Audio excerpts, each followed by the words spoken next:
wala tahzanu, jangan sedih. Rupanya orang yang mau mati itu perasaannya sedih. Sedih meninggalkan rumah, sedih meninggalkan anak, sedih meninggalkan bini, sedih meninggalkan BPKB, STNK, surat tanah, akte notaris. Sedih. Apa kata malaikat? Wala tahzanu, jangan kau sedih. Takutnya hilang, sedihnya melayang. Waktu itu hatinya kosong. Ketika itu malaikat membisikkan yang ketiga. Apa kata malaikat? Wa abshiru bil jannati allati kuntum tu'adun. Berbahagialah engkau mendapatkan surga yang dijanjikan Allah Subhanahu wa taala. Mudah-mudahan kita termasuk yang mati husnul khatimah, insyaallah. Apa syaratnya?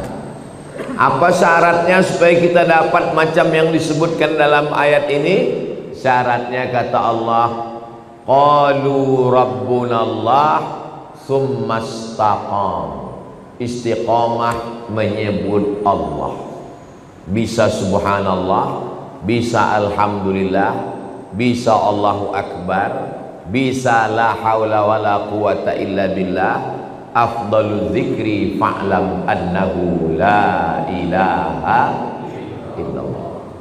Makanya orang kalau dia ikut tarekat Naqsabandiyah, zikirnya Allah Allah Allah Allah Allah Allah Allah Allah Allah Allah. Alladzina yadhkuruna Allah, orang yang menyebut Allah qiyaman, waktu tegak, wa qu'udan, waktu duduk, wa ala junubihim, waktu berbaring. Duduk, tegak, berbaring, selalu mengingat Allah. Itu makanya melihat wajah di cermin menyebut Allah. Allahumma kama hassanta khalqi fahassin khuluqi. Masuk masjid menyebut Allah. Allahumma aftahli abwaaba rahmatik. Keluar masjid menyebut Allah. Allahumma inni as'aluka min fadlik. Masuk ke WC menyebut Allah. Allahumma inni a'udzubika minal khubuthi wal khaba'is. Mau tidur menyebut Allah. Bismika Allahumma ahya. Yang dibaca, mau tertidur dia. Jadi kalau mau husnul khatimah, jangan berhenti menyebut Allah, Allah, Allah, subhanallah, walhamdulillah, la ilaha illallah, wallahu akbar. Macam mana sakitnya mati itu? Nabi Isra Mi'raj berjumpa dengan yang orang sudah mati beribu tahun. Sudah berapa lama kalian mati? Ribuan tahun. Macam mana rasanya mati itu? Macam kambing dikuliti hidup-hidup, macam mata kail pancing ditarik dari kulit yang basah, macam tebasan pedang beratus kali di tempat yang sama. Makanya kita selalu berdoa dalam doa selamat, Allahumma hawwin alaina fi sakaratil maut. Ringankan kami waktu sakaratul maut. Tulis di YouTube itu Sakratul Maut titik. Nampak nanti orang yang mati, pembawa acara TV mati, orang sedang pidato mati, yang paling banyak mati orang yang sedang angkat berat, rupanya tak tahan jantung itu mati, orang sedang jogging mati. Nah, jadi mati ini kapan saja bisa terjadi. Apakah orang yang mati semalam itu sehari sebelumnya sadar dia mau mati? Tidak. Tiba-tiba aja datang kematian itu. Waja'a, datang dia sakratul mauti bil haq. Dia datang tiba-tiba. Hari ini kita usap kepala anak yatim, besok pagi kepala anak kita diusap orang sebagai anak yatim. Hari ini saya bicara mati, bisa jadi belum selesai tausiah ini saya sudah mati. Maka jangan pernah takut cerita tentang mati, karena kita semua akan mati. Kita sekarang hidup, resiko hidup adalah mati. Takut hidup, takut mati, jangan hidup. Takut mati, jangan hidup. Takut hidup, mati saja. Karena ketika kita berani menghadapi hidup, berarti kita sudah berani menghadapi mati. Yang kita persiapkan itu adalah mati dengan husnul khatimah, insyaallah. Apa yang sering kita dengar, apa yang sering kita tengok, apa yang sering kita pikirkan, itulah yang akan datang waktu sakaratul maut. Telentang kita di masjid ini, maka yang kita tengok adalah alhamdulillah, alhamdulillah, alhamdulillahi rabbil alamin. Itu maka kaligrafi ditulis di dinding. Supaya apa? Supaya mata menengok. Kalau bawa mobil dari Makkah ke Madinah, dari Makkah ke Jeddah, di pinggir jalan, subhanallah walhamdulillah la ilaha illallah wallahu akbar. Kenapa di pinggir jalan itu ditulis? Supaya kalau mati husnul khatimah. Beda tempat kita. Di pinggir jalan yang tulis iklan es krim sama skincare. Makanya matinya bukan nyebut Allah, kredit. Apa yang sering kita dengar, apa yang sering kita tengok, apa yang sering kita pikirkan, itulah yang akan datang waktu sakaratul maut. Ada orang koma di masjid di Rumah Sakit Cipto Mangunkusumo Jakarta. Koma, belum titik lagi, masih koma, tidak sadar-sadar. Kata dokter, bawa orang ini ke rumah karena sudah tak ada harapan hidup. Ini tinggal menunggu aja lagi. Obat sudah tak ada sampai masanya mati ini nanti. Akhirnya anak istrinya pun dah menyiapkan mau bawa pulang ke rumah. Begitu mau dibawa pulang ke rumah, tiba-tiba duduk dia. Dokter pun terkejut, anak bininya pun terkejut. Kok sadar dia lagi? Akhirnya ditanyalah orang ini, Bapak kan koma? Iya. Di dalam koma itu apa yang Bapak rasakan? Aku tak ingat apa-apa. Terus kenapa tiba-tiba sadar? Tiba-tiba datang Ustadz Somad. Apa kata dia? Ditanyanya saya, kapan kau buat tabligh akbar? Akhirnya saya pun terduduk. Pokoknya nanti kita buat tabligh akbar di kampung. Akhirnya dibuatnya lah acara di tepi Danau Maninjau. Nama acaranya Pulang Basamo. Akhirnya saya datangi bapak ini, dia dari Jakarta. Apa betul bapak koma di Rumah Sakit Cipto Mangunkusumo? Betul Pak Ustadz. Terus dalam koma itu apa yang bapak rasakan? Tiba-tiba Ustadz datang bertanya ke saya, kapan tabligh akbar? Itulah saya duduk sadar tuh Pak Ustadz. Lama saya menung. Jangan-jangan aku ini udah wali. Dua gendangnya, kalau tak wali murid, wali kelas. Saya ini orangnya rasional. Saya selalu penasaran, kenapa bisa saya datang ke dalam komanya itu. Lalu saya tanya dia, Bapak kalau pagi apa yang Bapak lakukan? Saya hidupkan handphone, saya dengar tonton YouTube Ustaz. Oh. Kalau Bapak sampai di tempat kerja apa yang Bapak lakukan? Kalau sedang kosong saya tonton lagi YouTube Ustaz. Kalau Bapak mau tidur malam apa yang Bapak lakukan? Sebelum saya tidur yang terakhir saya tonton adalah YouTube Ustaz. Baru saya paham. Apa yang selalu ditonton, itulah yang dibawa ke alam bawah sadar.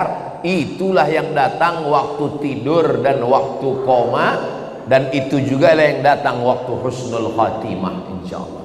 Rasional, masuk akal. Tanyalah sama pakar-pakar psikologi, kenapa bisa itu yang terbawa-bawa. Makanya bapak-bapak pikirkan yang bagus-bagus aja. Jangan pikirkan yang waktu SMP SMA dulu. Mau dia mengigau terbawa ke malam. Tiba-tiba udah sambal belacan aja di muka. Maka saudaraku yang dimuliakan Allah Subhanahu wa ta'ala, kalau yang kita pikirkan itu adalah akhirat, yang kita pikirkan itu adalah nama Allah, maka insya Allah kita semua mati dalam keadaan husnul khatimah. Nah, ruh kita keluar dari hembusan. Makanya orang yang mati itu biji matanya terbuka. Semua orang yang mati biji matanya terbuka. Apa yang ditengok waktu mata terbuka? Yang ditengok itu adalah ruh keluar dari mulut dan hidung. Dulu ruh itu masuk ke dalam jasad ini dihembuskan. Wa nafakhtu fihi min ruhi, aku hembuskan ruh. Rahaya ruhu, pergi berhembus. Ruh itu artinya pergi dan datang berhembus. Maka waktu datangnya berembus, perginya pun berembus. Ruh itu berjalan dari mulai ujung kaki sampai ke betis, naik ke lutut, naik ke paha, naik ke pinggang, terasa dingin, sejuk di kaki. Kalau ada bapak ibu yang udah merasa agak sejuk di kaki, tak lama lagi itu. Naik dia ke atas, naik dia ke atas, naik dia ke atas, keluar dia dari mulut, biji mata menengok ruh itu keluar, maka datang orang lain memejamkan mata kita. Bismillah wa ala millati Rasulillah, inna lillah wa inna ilaihi raji'un.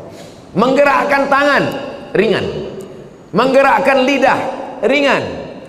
Yang paling ringan adalah menggerakkan kelopak mata. Inilah yang paling ringan. Tapi waktu kita sakratul maut, jangankan menggerakkan tangan, jangankan menggerakkan bibir, menggerakkan kelopak mata pun tak bisa. Terbuka. Bini yang katanya buah hati belayan jiwa pun takut memejamkan biji mata kita. Datang anak ke masjid memanggil tuan imam, Pak Imam, tolonglah datang ke rumah. Ayah kami matanya tak tertutup-tutup dari tadi malam. Baiknya imam, padahal orang ini tak pernah datang ke masjid. Makanya masyarakat sini yang tak pernah datang ke masjidlah kalian. Untuk apa Ustaz sampaikan ini? Bukan orang ini datang, kirimkan video ini ke dia. Jangan sampai nanti akhirnya tuan imam yang datang ke rumah dia hanya untuk menutupkan kelopak matanya, dan akhirnya jenazahnya dibawa juga ke masjid. Seumur hidup ke masjid cuma 2 kali. Yang pertama akad nikah, yang kedua inna lillah. Mudah-mudahan kita istiqomah menghidupkan masjid ini insyaallah. Lalu kemudian setelah ditutupkan, kita pun ruh keluar dari jasad. Lalu kemudian kemana pergi ruh itu? Ruh itu dibawa oleh malaikat. Dalam hadis riwayat Imam Ahmad bin Hanbal, ruh dibawa di atas kain kafan dari cahaya, lalu kemudian mengetuk pintu langit. Lalu kemudian malaikat yang menjaga pintu langit menengok ruh. Apa kata malaikat penjaga pintu langit? Inilah orang yang amalnya kami tengok 2 kali sehari. Habis subuh, malaikat yang menjaga di waktu malam datang membawa amal dia. Habis maghrib, malaikat yang menjaga di waktu siang datang membawa amal dia. Amalnya kami tengok 2 kali sehari, tapi orangnya baru ini kami jumpa. Itulah makna orang yang dirindukan oleh para malaikat. Kam min masyhurin fil ardi walam yakun ma'rufan fis sama. Berapa banyak orang yang masyhur di bumi, viral, tapi malaikat di langit tak pernah kenal dengan dia. Tapi berapa banyak orang yang di dunia tak viral, tak dikenal orang, tak punya akun Facebook, Twitter, WhatsApp, tapi malaikat-malaikat penjaga pintu langit sudah lama merindukan dia, karena malaikat selalu membawa amal-amal dia. Mudah-mudahan amal-amal kita termasuk yang selalu lalu lalang di lalu lintas langit, dan orangnya masih di bumi, masyhur di bumi, masyhur juga di langit. Tak perlu masyhur di bumi, yang penting masyhur di antara malaikat penjaga pintu langit insyaallah. Amin ya rabbal. Ini malaikat yang ikut sholat subuh bersama kita ini, habis itu dia bawa amal kita, lalu malaikat penjaga pintu langit menengok. Oh, amal si fulan tahajud tadi malam, amal si fulan sholat sunat hajat tadi malam, amal si fulan berzikir tadi malam, amal si fulan sholat subuh berjamaah. amalnya ditengok malaikat tiap hari, tapi orangnya masih berjalan di atas muka bumi sampai akhirnya kita pun mati, lalu ruh itu dibawa oleh para malaikat. Kenapa ada orang yang waktu penutup mukanya dibuka tersenyum? Kata Ustaz Somad, mati itu sakit. Kenapa ada orang yang mati tersenyum? Karena sebelum dia mati, malaikat mengepakkan sayapnya, lalu di sayap itu dia sudah menengok tempatnya di surga. Begitu nampaknya tempatnya di surga, tersenyum dia. Saat dia tersenyum itulah malaikat mencabut nyawanya. Maka ada yang mengalahkan sakit. Yang mengalahkan sakit adalah menengok tempat di surga. Mudah-mudahan kita termasuk orang yang menengok tempat kita sebelum kita mati. Ustaz Somad sudah pernah menengok tempat Ustaz di surga. Saya jangankan menengok tempat di surga, menengok tempat parkir mobil pagi ini pun tak tahu saya. Karena menengok tempat di surga itu nanti ketika kita mau sakratul maut. Masa iya Pak Ustadz sakitnya mati bisa dikalahkan? Itu logikanya begini, rasionalnya begini. Ibu habis melahirkan anak, sobek dagingnya, mohon maaf, sakit. Tak usah saya ceritakan sakitnya. Nanti kalau saya ceritakan ibu-ibu, alah macam pernah aja Ustadz itu. Ibu sedang terbujur sekarang di rumah sakit, baru saja disobek dokter kulitnya, koyak mengeluarkan bayi. Tak lama kemudian datang bidan membawakan bayi, lalu ibu pun menggendong anak itu. Ibu senyum atau tidak? Senyum. Yang saya tanya, sakit atau tak sakit? Inilah hebatnya ibu yang saya tanya, bisa pula bapak tuh merasakan sakit. Kan memang cinta sejati lah orang. Ibu itu baru saja melahirkan anak, nyawa taruhannya, koyak dagingnya, tapi menengok anak tersenyum dia. Begitulah mati itu, sakit, tapi sakitnya kalah. Kenapa? Karena menengok tempat di surga, ditunjukkan Allah. Itu salah satu tanda husnul khatimah. Orang yang husnul khatimah itu irqul jabin. Irqul jabin, berkeringat jabin di atas kening atasnya. Kenapa? Kenapa orang yang mati husnul khatimah itu berkeringat di atas jabin ini? Karena malu. Biasanya orang kalau malu kan merah wajahnya karena tersipu malu.